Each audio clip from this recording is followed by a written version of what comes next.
Qaynanangiz bugun to'yga borishlari kerakmi? Bo'yantirib qo'yishingiz kerakmi? Men sizga hozir qaynanalar uchun zo'r make-up ko'rsatib beraman. Birinchi bo'lib yuzni yaxshilab namlantirib olishimiz kerak. Bu uchun 5 minutga 10 minutga vaqtingiz bo'lsa agar maska qo'yib olganingiz ma'qul. Maska qo'ydik, lablariga balzam surib oldik, endi ozgina kutib turamiz. Maskani oldik, endi namlantiruvchi krem surib olamiz. Namlantiruvchi kremingiz yog'siz bo'lishiga ahamiyat berishingiz kerak. Agar kremingiz sostavida yog' bo'lsa, toningiz erib, oqib ketishi mumkin. Yuzni namlantirganingizda burun sohasiga umuman tegmaysiz. Maskani o'zidan qolgan qoldiqlari yetarli. Kremimiz qurishiga yordam berib olamiz. Va 2 daqiqa to'liq qurishini kutamiz. Tonalkani ozgina qo'lingizga surib olasiz birinchi. Uni qizdirib olishingiz kerak bo'ladi. Menda palitra bo'lgani uchun men palitrani o'ziga qo'yib olaman. Tonalkangiz yengil bo'lishiga ahamiyat bering. Matoviy tonalkalar yoshi kattaligi umuman to'g'ri kelmaydi. Ajinlarni juda ham tez bilintirib qo'yadi. Tonalkani oldin yuzimizning chetiga surib tanlab olishimiz kerak bo'ladi. Ya'ni sizni yuzingizga qanchalik to'g'ri kelyapti. Agar qaynanangiz ro'molda bo'lmasalar, bo'yin sohasi bilan solishtirib tonalka olasiz. Yana qaytarib o'taman, juda ham muhim, tonalkangiz matoviy bo'lishi kerak emas.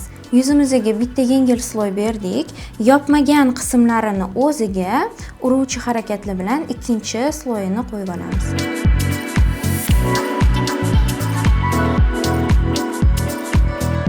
Agar ko'zlarini tagida ko'karishlar bo'lsa, persikoviy shaftoli rang konsiler yordamida ko'zi ko'karishi bor qismini o'zini bo'yab olamiz. Butun ko'zga surmaymiz, faqatgina ko'karish bor qismiga. Va tonalkamizning kistida tonni tekislab olamiz. Ahamiyat bering, harakatingiz tashqaridan ichkariga qarab o'tishi kerak.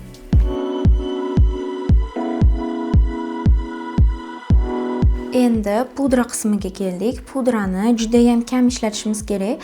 Asosan terlash sohalariga surib olamiz. Zapechonniy pudrani olamiz tepaga. Juda ham yengil harakatlar bilan ko'zni tagiga surib olamiz. Va burun atrofi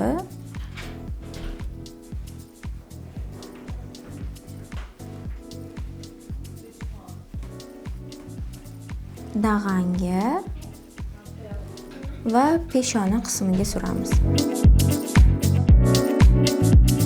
Juda ko'p onalarimiz skulptor rumyana texnikalarini uncha xush ko'rishmaydi, lekin rumyanani yengil qilib surib olganimiz ma'qul. Kattaroq kist olishimiz kerak bo'ladi. Kistingiz qancha katta bo'lsa, rumyana shuncha yengil suriladi. Rumyana surganingizda mana o'zlarini skladka qismlari bor. O'sha skladkadan yuqori qismda surishimiz kerak bo'ladi. Agar undan pastga tushib qolsa, yuzi osilgandek ko'rsatadi. Oldi qismdan tepaga qarab ko'tarib surib olamiz.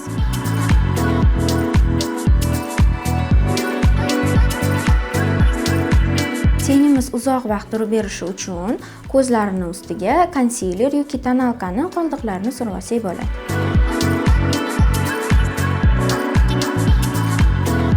Endi tenlarga keldik. Maksimal darajada tabiiy ranglardan foydalanganimiz ma'qul.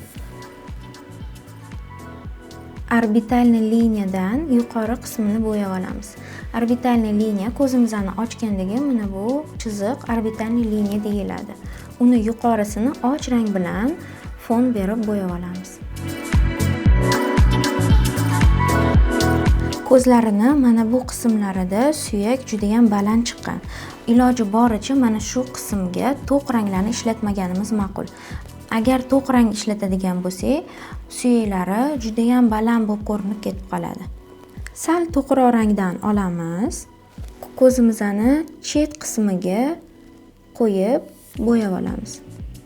Endi esa bundan ochroq jigarrang rangni olamiz va shuni chetlarini rastushovka qilamiz. Ahamiyat bering, orbitalniy liniyani tagida ishlayapman. Kipriklarimizga yaqin va orbitalniy liniyani ichida ishlab rastushovka qilaman.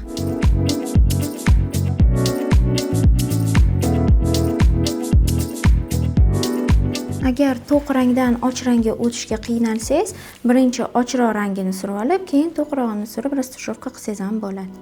Kichkinaroq kistimizni olamiz, ochroq jigarrang rang yordamida ko'zimizni tagini bo'yab olamiz. Tepaga kistni birinchi bo'lib ko'zni chet qismiga qo'yib, keyin undan qolgan, ya'ni asosiy rangi shu qismga qo'yib olib, qoldiqlarini oldi qismga tarqatganimiz ma'qul.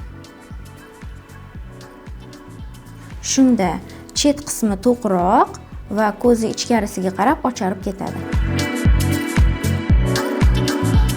Ko'zimizning oldi qismiga glitter qo'yibman. Siz xohlasangiz satinoviy tenlardan ham foydalanishingiz mumkin. Agar oyijoningiz juda ham yaltirab ketishini yoqtirmasalar, satinoviy tenlardan foydalanasiz. Agar yaltirab tursin desalar, unda glitter yordamida bo'yab olamiz. Qo'llarimiz yordamida surganimiz ma'qul. Yaltiroq tenni ko'zni o'rta qismiga qo'yamiz va pastga qarab yoyib olamiz. Bu ham orbitalniy liniyadan tepaga chiqib ketish kerak emas.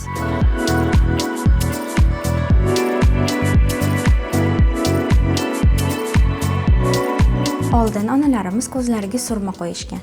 Hozir bo'lsa kayal surishadi. Kayalni qanaqa qilib to'g'ri surish kerak? Pastga qaraymiz, oxirigacha ko'zimizni yummaymiz. Tak, mana kipriklarimizga yaqin joyi bundoq ozgina ko'tarsak, ko'tariladi o'zi. Va o'sha qismni, ya'ni kipriklarimizning orasini bo'yaymiz.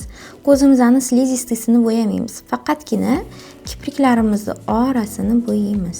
Qaysi qismini bossangiz, o'sha tomoni ko'tariladi va o'sha qismidan suraverasiz.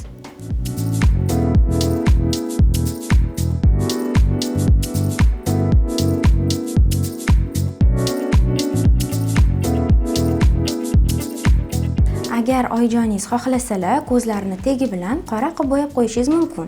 Oldin shunaqa bo'yashgan, lekin hozirgi holatda oyijonimga ma'qul keldi, o'shaning uchun ko'zlarini tegini bo'yamadik. Agar strelka effekt xohlasalar, shu kayalni o'zida ko'zimizning chetiga strelka chizib berishimiz mumkin. Kiprigimizni chet qismidan bo'yashni boshlaymiz va sekin tepaga ko'taramiz.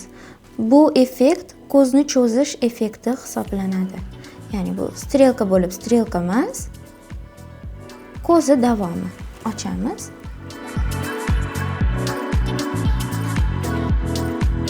Tush surganimizda ko'zimizga yaqin qismini zigzag harakati bilan tepaga ko'tarsak, shunda ham ob'yom, ham uzunlik beradi.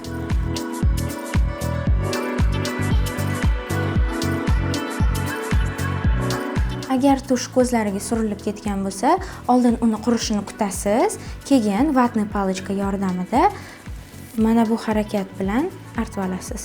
Mana bunaqa qilib artmaysiz. Mana bunaqa qilib, ya'ni aylana harakat bilan o'sha qismni o'zini artib olasiz. Faqat qurigandan keyin. Agar qurimasdan oldin bu ishni qilsangiz, surkalib ketadi. Qaranglar qancha ko'p chiqyapti.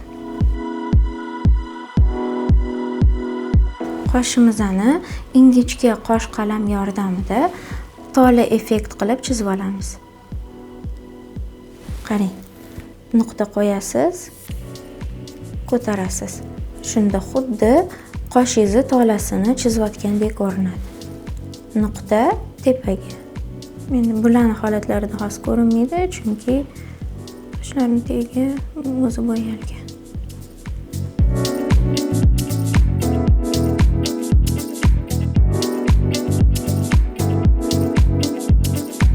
Faqat sizdan bitta iltimos, qoshlarni to'q qilib bo'yab yubormang, o'zlari so'rasalar ham lehki qilib oттенка berishingiz mumkin.